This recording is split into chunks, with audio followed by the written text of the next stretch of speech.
Prabowo dan Jokowi kaget setelah mengetahui bahwa Kang Deddy Mulyadi seperti sahabat Nabi Muhammad.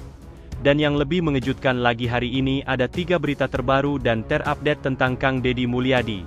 Silahkan simak baik-baik, inilah berita yang pertama. Kata relawan Kang Deddy Mulyadi, kinerja Kang Deddy seperti Abu Bakar As-Siddiq. Pernyataan mengejutkan datang dari koordinator relawan Kang Deddy Mulyadi, Jajang Sudrajat. Dalam sebuah pertemuan terbatas di Bandung, Jajang memuji kinerja Gubernur Jawa Barat Deddy Mulyadi dengan menyamakannya dengan sosok sahabat Nabi Muhammad, Abu Bakar As-Siddiq, yang dikenal sebagai khalifah pertama umat Islam dan simbol ketulusan serta kesetiaan dalam memimpin.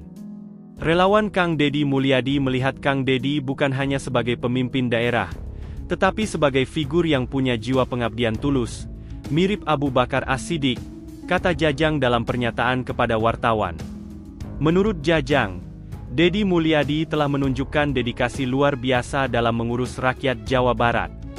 Tak hanya dalam pembangunan infrastruktur fisik seperti jalan, jembatan, dan pasar, tetapi juga dalam pemberdayaan sosial, penguatan budaya lokal, serta memperjuangkan hak-hak kelompok marginal.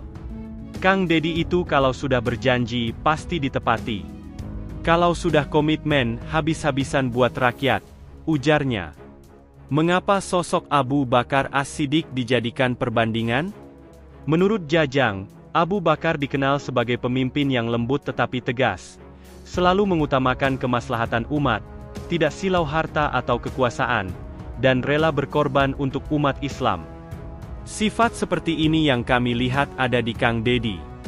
Beliau tidak cari popularitas murahan. Kalau rakyat susah, beliau terjun langsung, bahkan sebelum kamera media datang, tambah Jajang. Relawan Kang Deddy Mulyadi juga menyoroti gaya kepemimpinan Deddy Mulyadi yang dianggap sederhana dan merakyat. Meski menjabat sebagai gubernur, Deddy sering turun ke desa-desa, berdialog langsung dengan petani, nelayan, pedagang kecil, dan warga miskin kota. Ia juga dikenal konsisten melestarikan budaya Sunda, bahkan di tengah tekanan arus modernisasi dan industrialisasi. Beliau tidak hanya gubernur yang duduk di balik meja. Kalau ada masalah, beliau datang.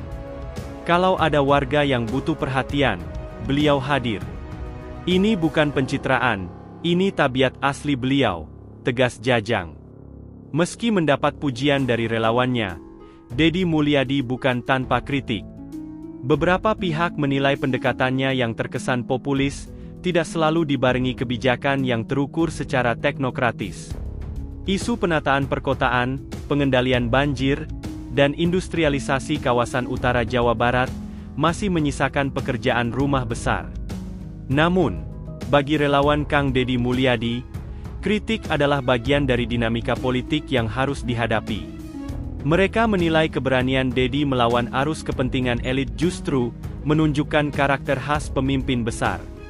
Pemimpin yang jujur pasti tidak disukai oleh semua orang, apalagi kalau dia berani membongkar kebiasaan lama yang tidak sehat, ujar Jajang. Relawan Kang Deddy Mulyadi bukan hanya bergerak di tingkat provinsi, tetapi telah memiliki jaringan hingga ke kabupaten kota.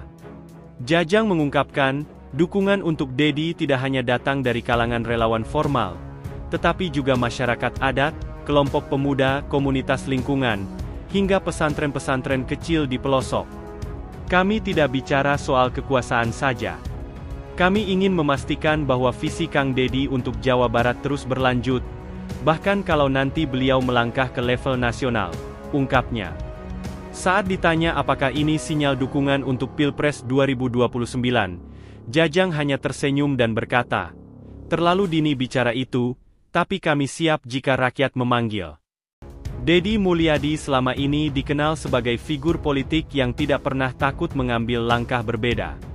Ia sempat menjadi Bupati Purwakarta 2 periode dengan jejak kuat dalam pelestarian budaya Sunda, kemudian melanjutkan kiprah di DPR RI, sebelum akhirnya terpilih menjadi Gubernur Jawa Barat.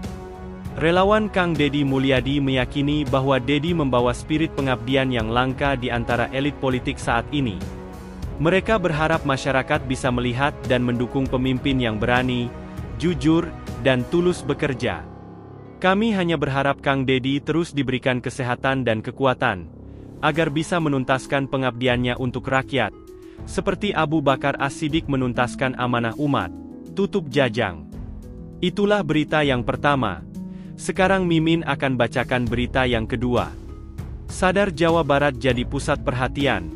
Dedi Mulyadi minta bawahannya tak main-main dalam bekerja. Gubernur Jawa Barat Dedi Mulyadi sadar bahwa provinsi yang ia pimpin kini menjadi sorotan secara nasional. Ia menyatakan hal tersebut dalam ungkapan jarum jatuh di Jawa Barat akan menjadi peristiwa menggemparkan Indonesia. Sudut pandang mata hari ini tertuju ke Jawa Barat. Baik akan memotivasi berbagai daerah. Buruk kita akan menjadi hinaan, ujar Dedi. Oleh karena itu, Dedi ingin seluruh bawahannya bekerja dengan serius. Ini tidak boleh main-main kerja dengan saya. Tidak boleh lagi ada tujuan lain kecuali memperbaiki. Semua orang harus bekerja, sambungnya.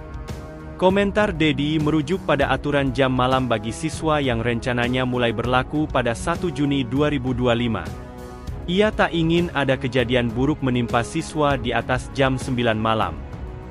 Dedi pun meminta kepala dinas terkait untuk serius mengawasi, atau jika tidak ia harus mundur dari jabatannya.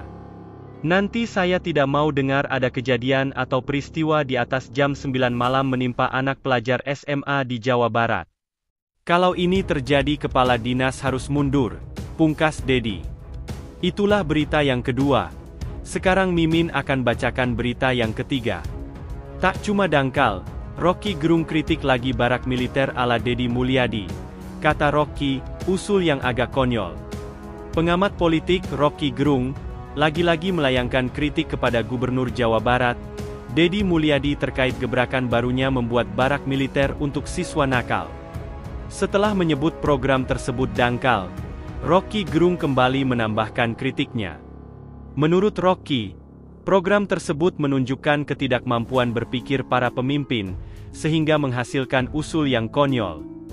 Jadi dalam konteks hari-hari ini ketika anak nakal itu hendak dididik di barak, orang mulai melihat ketidakmampuan berpikir dari para pemimpin yang punya usul agak konyol itu, ujar Rocky. Ia menjelaskan bahwa pikiran kritis itu muncul jika adanya kegiatan bernalar seorang murid dengan gurunya.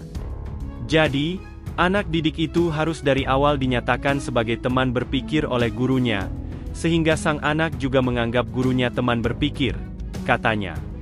Kalau pertemanan dalam berpikir ini menjadi value, menjadi filosofi, maka si anak itu tidak akan dianggap kurang ajar. Kalau dia membantah guru, justru dianggap dia bermutu, karena dia berupaya untuk mendialektisir pikiran gurunya itu, tambahnya. Begitu pula sebaliknya, kata Rocky, jika anak terlihat hiperaktif berarti harus dibaca, bahwa anak tersebut menginginkan perhatian berlebih, dan harus dianggap sedang merangsang otaknya untuk berpikir. Ia melanjutkan otak anak harus bertemu dengan masalah, agar mampu meningkatkan kecepatan berpikir. Ini yang kita sebut upaya untuk membackup anak itu, supaya mengembangkan daya pikirnya sendiri. Jadi, kalau dimasukin ke barak itu, dia mau bersaing dengan siapa nanti?